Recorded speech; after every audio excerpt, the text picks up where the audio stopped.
청취자 여러분, 안녕하세요. 너무나도 자랑스러운 놀라운 우리 고장, 우리 고향에 얽힌 사연들을 만나보는 시간입니다. 오늘 청취자 여러분과 함께 떠나볼 곳은 어디 한번 맞춰보시겠어요? 바로 우리나라 수도 서울에서도 가장 화려하고 가장 분주하며 가장 빛나는 동네 중 하나입니다. 하늘을 찌를 듯 솟아오른 거대한 빌딩들, 밤이 되어도 결코 잠들지 않는 거리, 전국에서 가장 비싼 땅값을 자랑하는 곳. 그렇습니다. 바로 서울특별시 강남구 역삼동 이야기입니다. 여러분, 역삼동 하면 어떤 모습이 머릿속에 떠오르시나요? 아마도 지금 여러분께서 떠올리시는 그 모습이 맞을 것입니다. 거대한 유리빌딩 숲, 깔끔한 정장을 차려입은 회사원들, 시원하게 뻗어있는 10차로의 큰 길. 그런데 청취자 여러분, 정말 놀라운 사실이 하나 있습니다.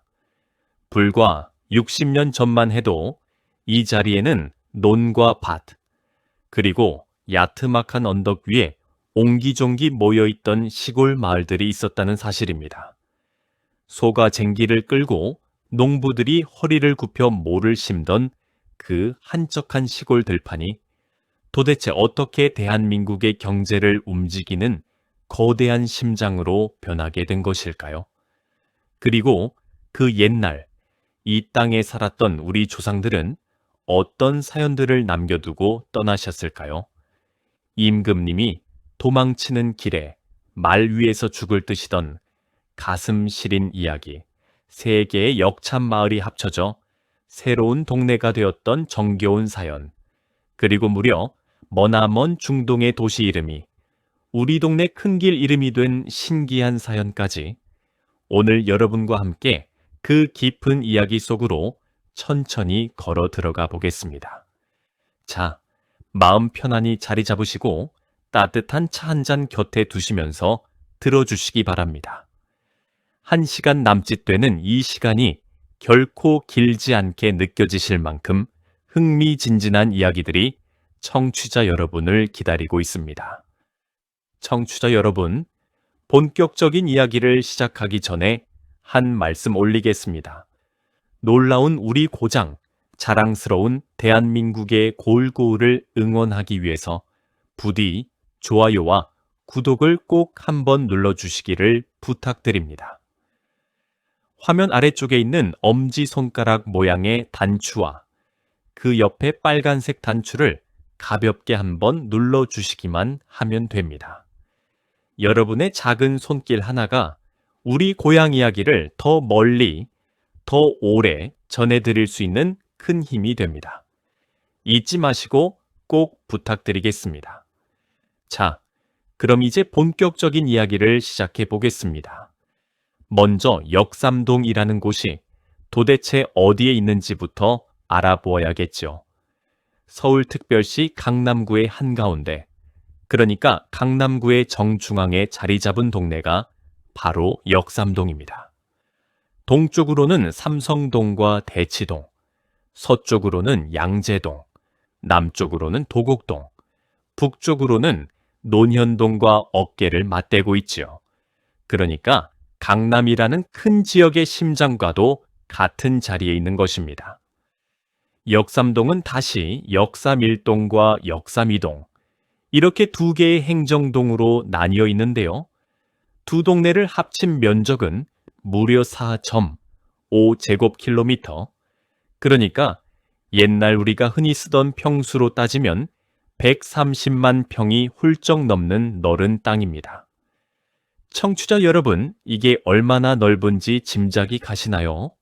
한강 한가운데에 있는 그 유명한 여의도 시가지의 면적과 거의 비슷하다고 합니다. 정말 어마어마하게 넓은 동네인 것이지요. 이 넓은 땅 한가운데를 동에서 서로 시원하게 가로지르는 길이 있습니다. 바로 그 유명한 테헤란로입니다. 테헤란로, 이름이 참 독특하지요. 우리나라 길 이름에 어떻게 외국 도시 이름이 붙었을까 의아하게 생각하셨던 분들도 분명 계실 겁니다. 그 사연은 잠시 뒤에 자세히 풀어드리도록 하겠습니다. 지금은 그저 이 테헤란로를 따라서 강남역, 역사역, 그리고 선릉역, 이렇게 세 개의 큰 지하철역이 줄지어 자리 잡고 있다는 점만 기억해 두시면 좋겠습니다. 이 작은 동네 안에서 매일 오가는 사람의 숫자가 자그마치 20만 명이 넘는다고 합니다. 20만 명, 청취자 여러분 한번 상상해 보십시오. 우리나라 어지간한 중소도시의 인구 전체가 매일같이 이 작은 동네를 들락거린다는 뜻입니다. 우리나라에서 가장 비싼 빌딩들이 빼곡하게 들어차 있고 우리나라 굵직굵직한 회사들의 본사가 자리 잡고 있으며 매일같이 외국에서 손님들이 찾아오는 곳, 그곳이 바로 오늘날의 역삼동입니다. 자, 그렇다면 이렇게 화려한 역삼동은 도대체 어떻게 해서 역삼이라는 이름을 가지게 되었을까요? 청취자 여러분, 한자로 풀어보면 역삼은 역참역, 석삼. 자, 그러니까 세 개의 역이라는 뜻이 됩니다.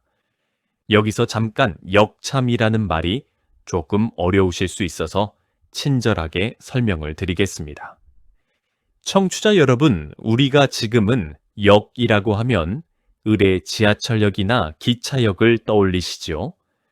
하지만 옛날 조선시대에는 역이라는 것이 전혀 다른 의미였습니다. 자동차도 기차도 없던 시절, 사람들이 가장 빠르게 이동할 수 있는 수단이 무엇이었을까요? 그렇습니다. 바로 말이었지요. 그래서 나라에서는 큰 길을 따라 일정한 거리마다 말을 길러두는 곳을 만들어 두었습니다. 임금님의 명령이 적힌 공문서를 전하는 관리, 또는 공무를 위해 먼 길을 떠나는 양반들이 그곳에 들르면 지친 말을 새 말로 바꾸어 타고 사람도 한숨 돌리며 식사도 하고 또 하룻밤 묵어 가기도 했습니다. 이렇게 말과 사람에게 휴식을 제공하던 곳을 역참이라고 불렀습니다. 옛날의 고속도로, 휴게소와 같은 역할을 했다고 보시면 이해가 쉬우실 겁니다. 조선시대에는 한양, 그러니까 지금의 서울 도성에서 충청도나 경상도, 전라도로 내려가려면 반드시 거쳐야 하는 큰 길이 있었습니다. 도성에서 남대문을 나와 한강을 건너면 곧장 만나게 되는 큰 역참이 하나 있었으니 그 이름이 바로 양재역이었습니다. 지금의 지하철 양재역이 아니라 진짜 옛날 말이 쉬어가던 그 양재역 말입니다. 이 양재역을 비롯해서 그 주변에 있던 12개의 작은 역들을 한꺼번에 관리하던 큰 관청이 있었으니 그것이 바로 양재도찰방이라고 불리는 곳이었습니다. 그러니까 우리 역삼동 일대는 그 옛날 한양 남쪽 교통의 가장 중요한 길목이었던 셈이지요. 그런데 이 양재역 주변으로 자연스럽게 사람들이 모여 살게 되었고 작은 마을들이 하나둘씩 생겨났습니다. 그 가운데서도 양재역에서 그리 멀지 않은 곳에 3개의 작은 마을이 옹기종기 자리 잡고 있었습니다. 첫 번째 마을의 이름은 작은 말 죽거리였고 두 번째 마을의 이름은 윗반가다리, 그리고 세 번째 마을의 이름은 아랫반가다리였습니다.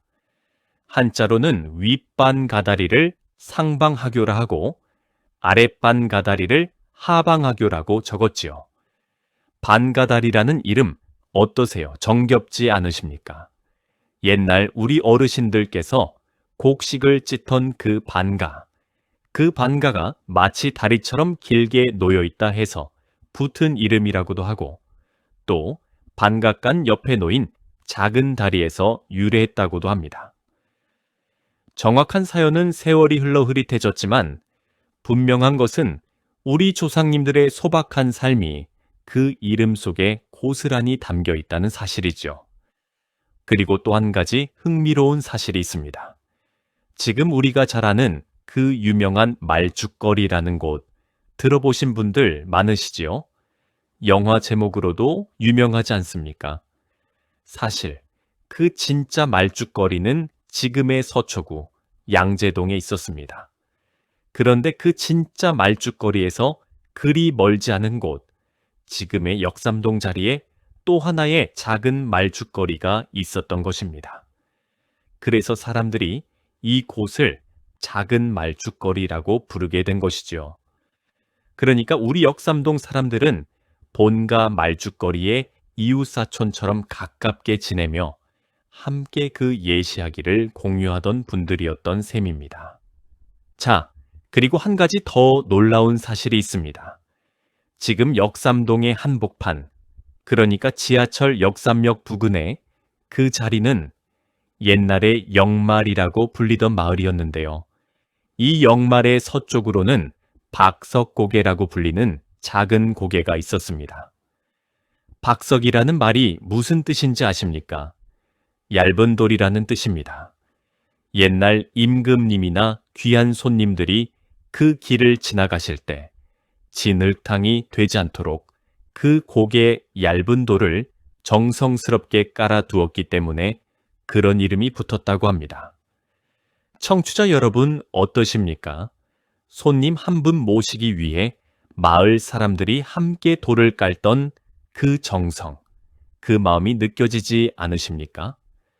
지금은 그 자취가 사라져 찾아볼 수 없지만 그 따뜻한 마음만은 박석고개라는 이름 속에 영원히 남아있는 것이지요. 이렇게 작은 말죽거리, 윗반가다리, 아랫반가다리, 이 세 마을이 일제강점기였던 1914년, 일제가 우리 행정구역을 멋대로 뜯어고치면서 하나로 합쳐지게 됩니다. 그리고 양재역 옆에 있던 세 개의 마을이라는 뜻에서 역삼리라는 새로운 이름을 갖게 됩니다. 이것이 바로 오늘날 우리가 부르는 역삼동이라는 이름의 시작입니다.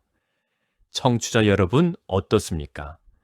그 화려한 빌딩 숲 아래에 이렇게 정겨운 우리말 이름에 시골 마을 세 개가 잠들어 있다는 사실, 참으로 가슴 한켠이 따뜻해지는 이야기 아닙니까?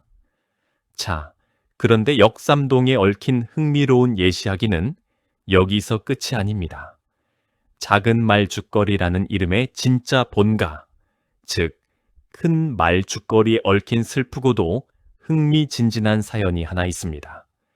비록 진짜 말죽거리는 지금의 양재동에 속하지만 작은 말죽거리가 있던 우리 역삼동 사람들도 그 사연을 함께 듣고 함께 안타까워했을 이야기이지요. 이 이야기가 어찌나 극적이고 흥미진진한지 한번 들으시면 절대 잊으실 수 없을 겁니다. 때는 1624년 조선의 16번째 임금이셨던 인조 임금 시절의 일입니다. 인조 임금께서 광해군을 몰아내고 임금 자리에 오르신 지 차에 1년도 되지 않았을 무렵 한 사람이 큰 반란을 일으켰습니다. 바로 이괄이라는 무관이 일으킨 이괄의 난이 그것입니다. 이괄이라는 사람은 사실 인조 임금이 광해군을 몰아내고 왕위에 오르도록 도와준 큰 공신 중 한 사람이었습니다. 그런데 인조 임금이 공을 세운 사람들에게 상을 내리는 과정에서 이괄은 1등 공신이 되지 못하고 2등 공신에 그쳤고 게다가 변방인 평안도 영변으로 부임하라는 명령까지 받게 됩니다. 마음 한구석에 서운함이 쌓여가던 차에 조정에서는 또 이괄이 반역을 꾀한다는 누명까지 씌우려고 하지요. 결국 이괄은 자신의 외아들이 한양으로 끌려가게 되자 더 이상 참지 못하고 모두 1만 2천 명의 군사를 일으켜 한양으로 진격하기 시작합니다. 이괄의 군대는 정말이지 무서운 기세였습니다. 평안도 영변에서부터 시작된 그들의 진격은 마치 거센 파도와도 같았지요. 황주에서 관군을 무찌르고 평산을 지나 개성을 거쳐 마침내 한양으로 들이닥쳤습니다. 청취자 여러분, 우리나라 역사를 통틀어 지방에서 일어난 반란군이 수도인 한양을 점령한 일은 이괄의 난이 처음이자 마지막이었다고 합니다. 그만큼 어마어마한 충격적인 사건이었던 것이지요. 다급해진 인조 임금은 한밤중에 부랴부랴 도성을 떠나 남쪽으로 피난길에 오르게 됩니다. 충청도 공주를 향해 정신없이 말을 달리던 임금 일행이 한강을 건너 처음으로 이르는 곳, 바로 그곳이 양재역, 즉 지금의 말죽거리였습니다. 청취자 여러분, 한번 상상해 보십시오.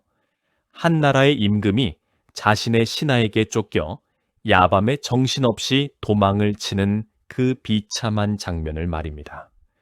차가운 2월의 새벽 바람이 매섭게 뺨을 스치고 사방은 칠흑같이 어두운데 횃불 몇 개에 의지하여 말을 달리는 임금의 모습이 얼마나 처량했을까요? 평생 궁궐에서 호의호식하시던 분이 갑자기 산 넘고 물 건너 한강을 건너야 했으니 그 마음이 얼마나 참담했겠습니까? 그것도 외적의 침입이 아니라 자기 부하의 손에 쫓겨가는 처지였으니 더욱 비참하셨을 겁니다. 그렇게 양재역의 다다른 임금 일행은 너무나 허기지고 목이 말라 말 위에서 더 이상 견디기 어려운 지경이었다고 합니다.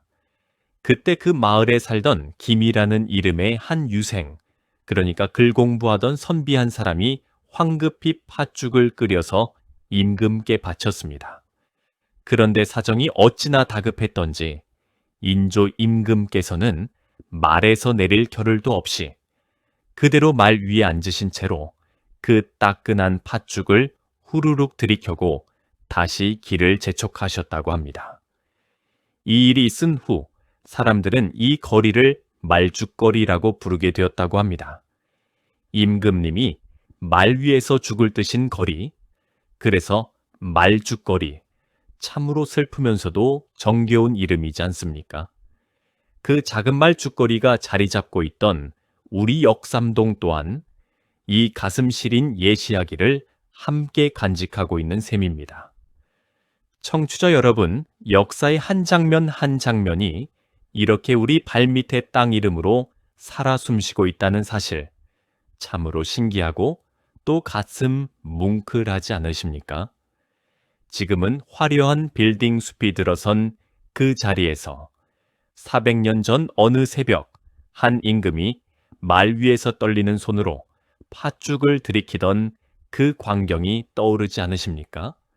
또 한 가지 놀라운 사실은 이 역삼동 일대에서 선사시대 유물이 발굴된 적이 있다는 것입니다. 선사시대라 하면 글이 만들어지기도 전, 그러니까 수천 년 전, 어쩌면 그보다 더 오래 전부터 이 땅에 사람이 살고 있었다는 뜻입니다. 청취자 여러분, 어떠십니까? 우리가 매일 보는 그 화려한 빌딩 숲이 사실은 수천 년의 역사가 켜켜이 쌓인 땅 위에 세워져 있다는 사실, 정말 놀랍지 않습니까? 우리 조상님들이 돌도끼를 들고 사슴을 사냥하시던 그 자리에 지금은 정장을 차려입은 회사원들이 휴대전화를 손에 들고 바삐 걷고 있는 것이지요. 이 역삼동은 본래 경기도 광주군 언주면에 속했던 동네였습니다. 그 이전 더 거슬러 올라가 보면 과천현, 즉 지금의 과천 땅에 속하는 시골 마을이었지요. 그러다가 우리나라가 일제로부터 해방을 맞이한 뒤 1963년 한 해 박정희 대통령 시절에 서울특별시로 편입되게 됩니다. 그러니까 역삼동이 서울 땅이 된 지가 이제 겨우 60년 남짓되는 셈입니다. 그리고 1977년에는 도곡동 사무소에서 분리되어 역삼동 사무소가 따로 만들어졌고 1980년 4월 1일에는 동네가 너무 커지면서 역삼일동과 역삼이동, 이렇게 두 개의 동으로 나뉘어 오늘에 이르고 있습니다. 자, 청취자 여러분, 여기까지가 역삼동이 어떻게 시작되었는지, 그 이름이 어떻게 만들어졌는지, 그리고 그 안에 어떤 가슴 시린 예시하기가 숨어 있는지에 대한 이야기였습니다. 그저 화려한 동네라고만 알았던 역삼동에 이렇게 깊고 진한 사연들이 잠들어 있었다니, 새삼 우리나라의 역사가 얼마나 풍성한지 다시 한번 느끼게 되는 것 같습니다. 청취자 여러분, 잠시 한 말씀 다시 올리겠습니다. 놀라운 우리 고장, 자랑스러운 대한민국의 골고루를 응원하기 위해서 아직 좋아요와 구독을 누르지 않으신 분들께서는 지금이라도 꼭 한번 눌러주시면 정말 감사하겠습니다. 여러분의 그 따뜻한 응원 한 번이 다음 이야기를 만들어 가는데 정말 큰 힘이 됩니다. 잊지 마시고 꼭 부탁드리겠습니다. 자, 그럼 이제 후반부 역삼동의 눈부신 발전 이야기로 넘어가 보겠습니다. 자, 이제부터는 이 한적했던 시골 마을이 어떻게 대한민국 최고의 도심으로 변신하게 되었는지 그 눈부신 발전의 사연을 들려드리겠습니다. 청취자 여러분 가운데에는 이 시절을 직접 살아오신 분들도 분명 계실 것입니다. 옛날을 떠올리시면서 들어주시면 더욱 깊은 감회가 있으실 겁니다. 어쩌면 여러분의 젊은 시절 추억 한 자락이 이 이야기 속에 숨어 있을지도 모릅니다. 때는 1960년대 초반 우리나라가 막 보릿고개를 넘기고 본격적인 경제 개발에 박차를 가던 시절이었습니다. 박정희 대통령께서는 좁디 좁은 한강 북쪽, 즉 강북 지역에 사람과 산업이 너무 몰려 있다고 판단하시고 한강 남쪽에 넓은 들판을 본격적으로 개발하기로 결심하셨습니다. 이른바 강남 개발의 시작이었지요. 그런데 한강 남쪽으로 가려면 우선 한강을 건널 다리가 있어야 하지 않겠습니까? 그래서 1969년에 큰 다리 하나가 완공됩니다. 바로 제3한강교라고 불렸던 지금의 한남대교입니다. 그리고 같은 해 우리나라의 동맥이라 할 수 있는 경부고속도로의 일부 구간도 개통되지요. 이로써 강북에서 강남으로 또 서울에서 부산까지 사람과 물자가 시원시원하게 오갈 수 있는 길이 활짝 열리게 되었습니다.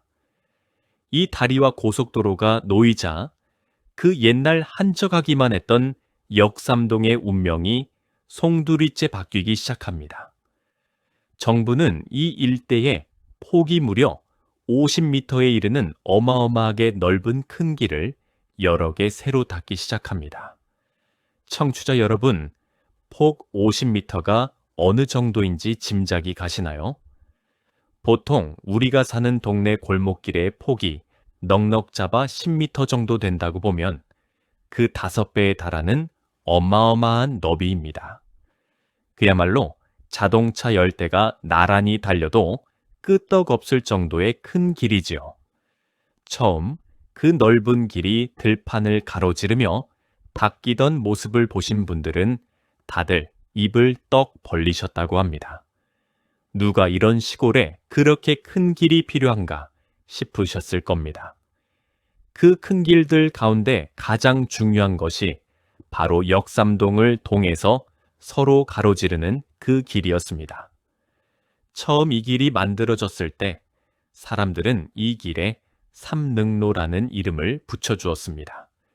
한자로 석삼재 능능. 자, 그러니까 세 개의 능이라는 뜻입니다. 길에서 그리 멀지 않은 곳에 조선 왕조 임금님들과 왕비님들의 무덤인 선정릉이 있었기 때문입니다. 선정릉에는 봉분, 그러니까 무덤 봉구리가 3개 있었기 때문에 그것을 본떠 삼능로라고 지은 것이지요.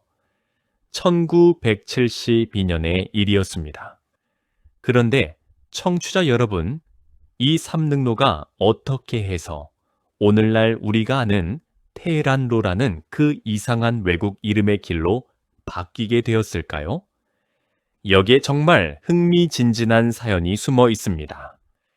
때는 1977년 6월, 우리나라와 멀리 중동의 나라 이란이 한창 친하게 지내던 시절이었습니다. 그 당시 이란의 수도 테헤란의 시장이었던 골람레자 닉페이라는 분이 우리나라를 방문하셨습니다. 서울특별시 시장이셨던 구자춘 시장님과 만난 자리에서 이란의 시장님이 흥미로운 제안을 하나 하셨다고 합니다. 우리 두 도시가 자매처럼 가깝게 지내자는 의미로 서울에는 테헤란로라는 거리를, 그리고 우리 테헤란에는 서울로라는 거리를 만들어 서로의 이름을 영원히 기리는 것이 어떻겠습니까? 이 멋진 제안에 구자춘 시장님께서 흔쾌히 동의하셨고, 그렇게 해서 1977년 6월 27일 두 나라의 시장님이 함께 지켜보는 가운데 길이 약 3.2km에 달하는 우리 역삼동의 큰 길이 테헤란로라는 새 이름을 얻게 됩니다. 그리고 같은 해 11월에는 멀고 먼 이란의 수도 테헤란에도 서울로라는 거리가 생기게 되었지요. 청취자 여러분 어떻습니까? 우리 역삼동을 지나는 큰 길의 이름이 무려 1만 킬로미터 가까이 떨어진 이란의 수도 이름이라는 사실, 정말 신기하지 않습니까? 그리고 더욱 놀라운 것은 그 후 이란에서 큰 혁명이 일어나서 옛 왕조가 무너지고 새로운 정부가 들어선 후에도 테헤란의 서울로라는 이름은 한 번도 바뀌지 않고 지금까지도 그대로 유지되고 있다는 사실입니다. 그 옛날 왕조 시절에 모든 것을 거부하던 새 정부조차도 우리 한국과의 우정을 담은 서울로만큼은 그대로 두기로 결정한 것이지요. 우리 역삼동의 이름이 머나먼 이란 땅에서도 여전히 사랑받고 있다는 뜻입니다. 이 얼마나 자랑스러운 일입니까? 자, 이렇게 이름이 새로 붙여진 테헤란로, 그리고 그 양옆으로 펼쳐진 우리 역삼동은 1980년대로 접어들면서 본격적인 변신을 시작합니다. 옛날 시골이었던 자리가 하나둘 사라지고 그 자리에 어마어마한 빌딩들이 솟아오르기 시작한 것입니다. 청취자 여러분, 그 시절을 직접 보신 분들은 정말 깜짝 놀라셨을 겁니다. 한 해 전까지 논이었던 자리에 한 해 만에 10층짜리 건물이 우뚝 솟고, 또 그 다음 해에는 그 옆에 20층짜리 건물이 들어서고, 그야말로 하루가 다르게 동네 모습이 바뀌어가던 시절이었습니다. 처음에는 큰 은행들과 금융회사들이 이곳으로 모여들었습니다. 우리나라가 한창 경제적으로 발전하던 시기였기에 돈이 모이는 곳이 곧 권력의 중심지가 되던 때였지요. 그런데 1997년 12월 우리나라에 큰 위기가 닥쳤습니다. 청취자 여러분도 잘 기억하시는 그 사건, 바로 IMF 외환 위기였습니다. IMF, 우리말로 풀어서 말씀드리면 국제통화기금이라는 곳에 우리나라가 돈을 빌려와야 했던 가슴 아픈 시기였지요. 그 당시 멀쩡하던 회사들이 하루아침에 문을 닫고 평생을 한 회사에 몸담으셨던 가장님들이 갑작스레 직장을 잃으시는 일이 비일비재했습니다. 이 위기로 인해 테헤란로에 있던 큰 은행들과 금융회사들도 줄줄이 무너졌고, 사람들은 이 시기를 테헤란로의 대학살이라고까지 부를 정도로 그 충격은 어마어마했습니다. 한때 그토록 화려하고 분주했던 거리가 갑자기 텅 비어버린 것이죠. 한밤중에도 환하게 켜져 있던 빌딩의 불빛들이 하나둘 꺼지고 거리에 활기 넘치게 오가던 사람들이 사라져버렸습니다. 하지만 청취자 여러분, 우리 한국 사람들이 누구입니까? 우리는 결코 좌절하지 않는 민족이지 않습니까? 임진왜란의 그 깊은 상처에서도 일어섰고 일제강점기에 그 고통스러운 세월도 견뎌냈으며 6.25 전쟁의 잿더미 위에서도 다시 일어났던 우리 민족이지 않습니까? 외환위기로 빈자리가 생긴 그 거리에 새로운 주인공들이 나타나기 시작합니다. 바로 젊고 패기 있는 청년 사업가들이 만든 작은 회사들, 이른바 벤처기업이라 불리던 회사들이었습니다. 당시 우리나라에 막 불어오기 시작했던 IT 산업, 그러니까 컴퓨터와 인터넷을 다루는 산업이 한창 꽃을 피우기 시작했고, 이 젊은 청년들이 자신들의 꿈을 안고 테헤란로로 우리 역삼동으로 모여들었습니다. 그렇게 해서 사람들은 이 거리를 미국의 그 유명한 실리콘밸리에 빗대어 테헤란밸리라고 부르기 시작했습니다. 우리 역삼동이 대한민국 첨단 산업의 심장이 된 것이지요.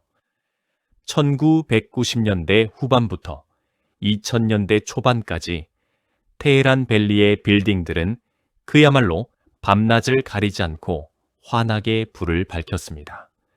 새벽에도 깜박이지 않는 사무실 불빛들, 어두운 밤에도 컴퓨터 자판을 두드리며 새로운 미래를 만들어가던 청년들의 열정. 청취자 여러분, 우리 대한민국이 그토록 가난했던 시절을 딛고 일어나 세계가 깜짝 놀랄 만한 첨단 기술 강국으로 자리매김하게 된 그 영광스러운 자리, 그 한가운데가 바로 우리 역삼동이었던 것입니다.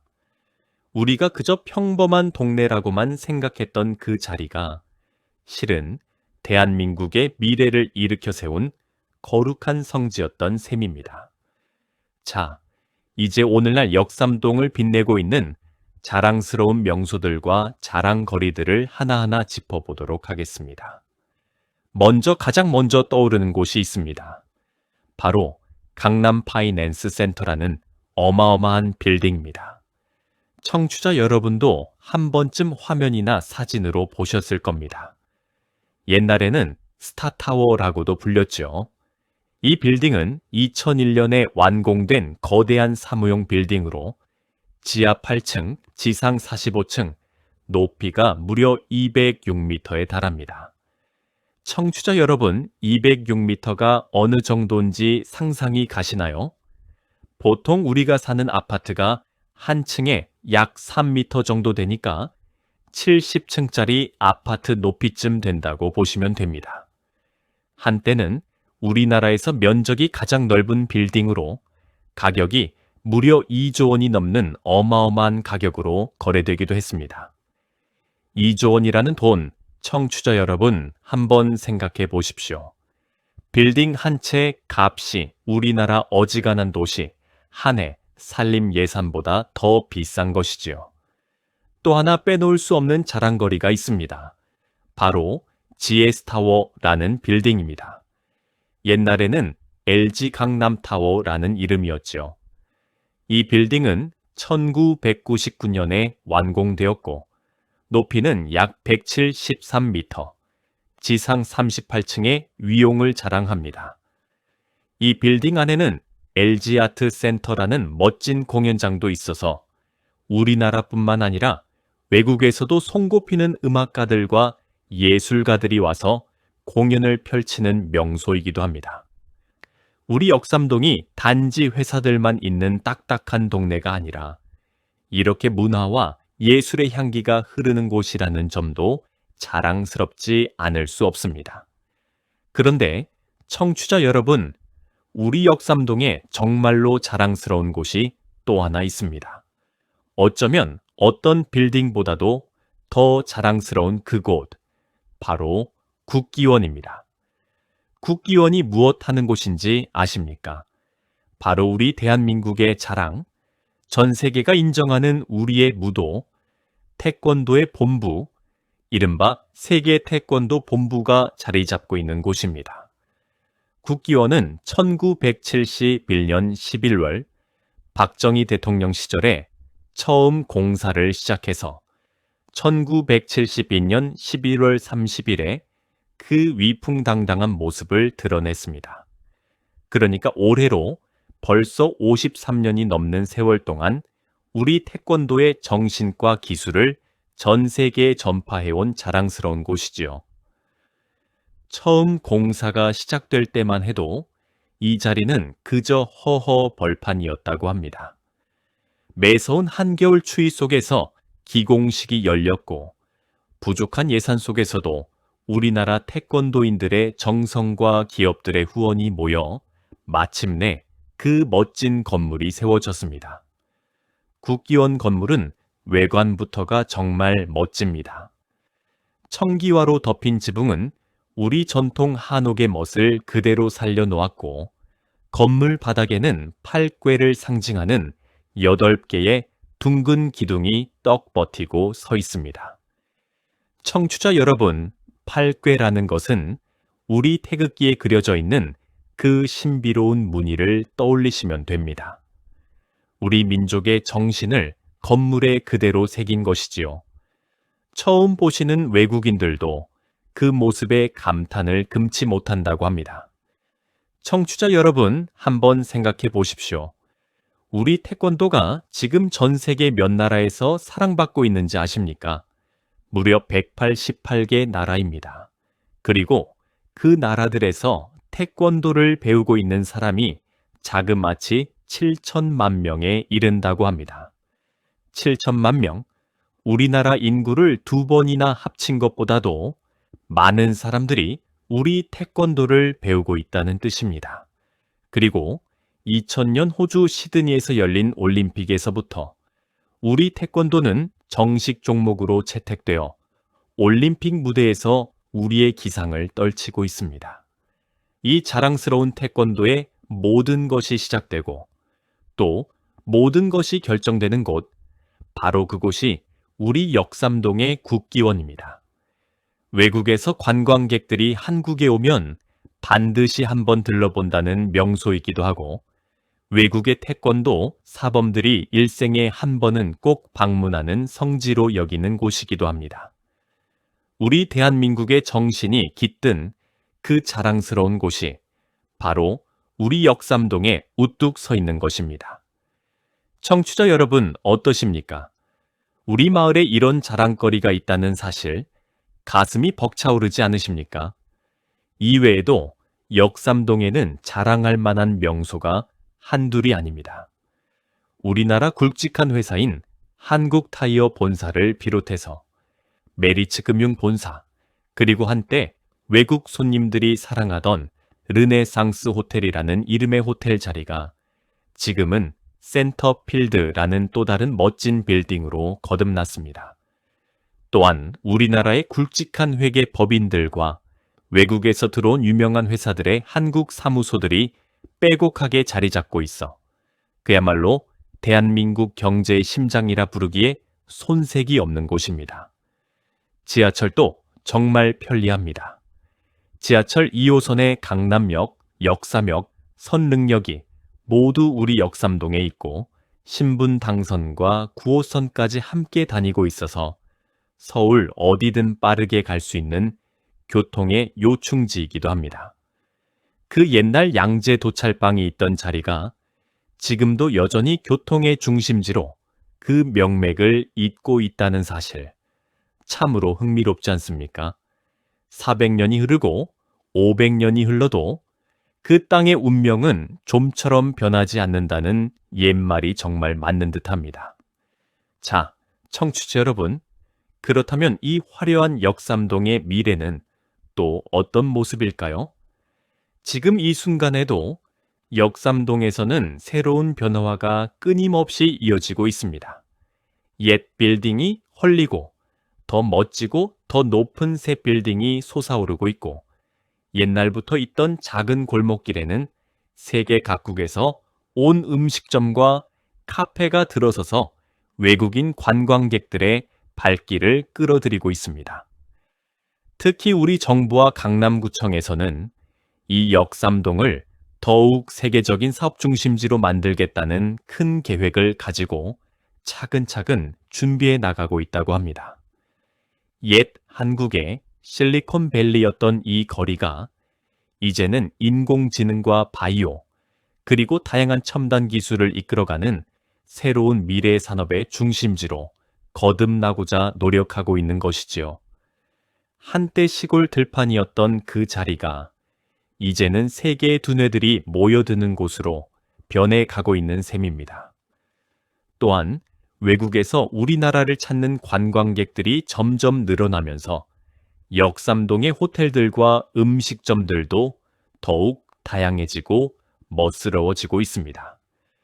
한국의 K-팝과 한국 드라마가 세계적으로 인기를 끌면서 외국 젊은이들이 한국에 와서 가장 가보고 싶어하는 동네 가운데 하나가 바로 우리 강남, 그 가운데에서도 역삼동이라고 합니다. 우리 역삼동의 거리를 외국 젊은이들이 신나게 걸어다니며 사진을 찍는 모습, 청취자 여러분, 정말 자랑스럽지 않으십니까?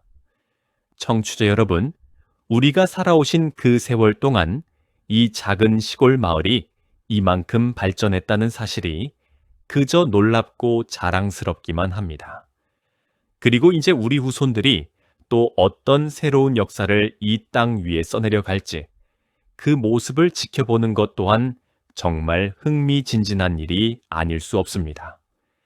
우리 손주들 또 그 손주들이 살아갈 그 미래의 역삼동은 또 어떤 멋진 모습일지 상상만 해도 가슴이 두근거립니다. 청취자 여러분, 자, 이제 오늘 이야기를 슬슬 마무리하기 전에 한 번 더 정중히 부탁드리고 싶은 것이 있습니다. 놀라운 우리 고장, 자랑스러운 대한민국의 골고루를 응원하기 위해서 부디 좋아요와 구독을 잊지 말고 꼭 한번 눌러주시기를 다시 한번 부탁드립니다. 화면 아래쪽에 그 단추 하나가 우리 고향 이야기를 더 많은 분들께 전해드릴 수 있는 가장 큰 힘이 됩니다. 한 번도 누르지 않으셨다면 부디 지금이라도 한번 눌러주시기를 정중히 부탁드리겠습니다. 자, 청취자 여러분, 이제 오늘 우리가 함께 둘러본 역삼동 이야기를 한번 가볍게 정리해 보도록 하겠습니다. 오늘 우리가 만나본 역삼동은 서울특별시 강남구의 한가운데 자리 잡은 면적이 무려 4.25제곱킬로미터에 달하는 넓은 동네였습니다. 매일 20만 명이 넘는 사람들이 오가는 대한민국에서 가장 분주한 곳 가운데 하나이지요. 역삼동이라는 이름은 옛날 조선시대에 이 일대에 있던 세 개의 작은 마을, 즉 작은 말죽거리, 윗반가다리, 아랫반가다리, 이 세 마을이 일제강점기였던 1914년에 하나로 합쳐지면서 양재역 근처에 세 개의 마을이라는 뜻으로 지어진 이름이라는 점을 함께 살펴보았습니다. 역참역 제3자가부터 그 정겨운 시골 마을 셋의 추억을 영원히 기리는 이름이 되었지요. 또한 이 일대에는 1624년 인조 임금께서 이괄의 난을 피해 피난을 가시던 길에 양재역에서 말 위에서 팥죽을 드셨다는 가슴 시린 예시하기, 그리고 임금님과 귀한 손님들을 위해 얇은 돌을 깔아두었다는 박석고개의 정겨운 사연, 그리고 이 땅에서 선사시대 유물이 발견되어 수천 년 전부터 우리 조상님들이 살아오신 유서 깊은 땅이라는 사실까지 흥미로운 예시하기들을 함께 살펴보았습니다. 1963년 서울특별시로 편입된 역삼동은 1969년 한남대교와 경부고속도로의 개통을 계기로 본격적인 변화를 맞이하게 됩니다. 그리고 1977년 이란의 수도 테헤란 시장의 방문을 계기로 이 동네를 가로지르는 큰 길이 테헤란로라는 새 이름을 얻게 되었지요. 이름 교환의 의미를 담아 머나먼 이란 테헤란에도 지금까지 서울로라는 거리가 자랑스럽게 자리 잡고 있다는 사실, 이 또한 우리 가슴을 따뜻하게 만들어주는 흥미로운 이야기였습니다. 1997년 외환위기를 딛고 일어선 역삼동은 2000년대 들어서면서 테헤란 밸리라는 별명까지 얻으며 우리나라 첨단 산업의 심장으로 거듭났습니다. 강남 파이낸스 센터, GS타워와 같은 거대한 빌딩들과 무엇보다도 우리 대한민국이 자랑하는 태권도의 세계 본부, 국기원이 이곳에 우뚝 서서 우리의 자부심을 빛내고 있다는 사실도 함께 살펴보았습니다. 188개 나라의 7천만 명이 우리 태권도를 배우고 있고 그 중심이 바로 우리 역삼동에 있다니 이 얼마나 자랑스러운 일입니까? 청취자 여러분 어떠셨습니까? 우리가 그저 화려하고 비싼 동네로만 알고 있었던 그 역삼동이 사실은 이렇게 깊고 풍성한 사연을 품고 있는 따뜻한 우리 고향이었다는 사실이 놀랍지 않으십니까? 한적한 시골 마을이었던 곳이 대한민국의 심장으로 자라나기까지 그 사이사이에 우리 조상님들의 땀과 우리 어르신들의 노고가 차곡차곡 쌓여 있다는 사실을 결코 잊어서는 안 될 것입니다. 저 화려한 빌딩 숲 아래에는 임금님이 말 위에서 팥죽을 들이키시던 그 400년 전의 새벽이 잠들어 있습니다. 시원하게 뻗은 테헤란로 아래에는 머나먼 이란 땅과 우리 한국이 손을 맞잡았던 그 역사적인 약속이 살아 숨쉬고 있습니다. 그리고 국기원의 그 청기와 지붕 아래에는 우리 민족이 세계에 떨치는 자부심이 우뚝 솟아 있습니다. 청취자 여러분, 이런 자랑스러운 우리 고장의 이야기를 어찌 잊고 살 수 있겠습니까? 이 가슴 벅찬 이야기들이 우리 자손들에게도 변함없이 전해지기를 진심으로 바라봅니다. 아름다운 금수강산, 삼천리 곳곳에 자리 잡은 놀라운 우리 고장 이야기는 오늘도 계속됩니다. 청취자 여러분, 그럼 다음 시간에 또 뵙겠습니다.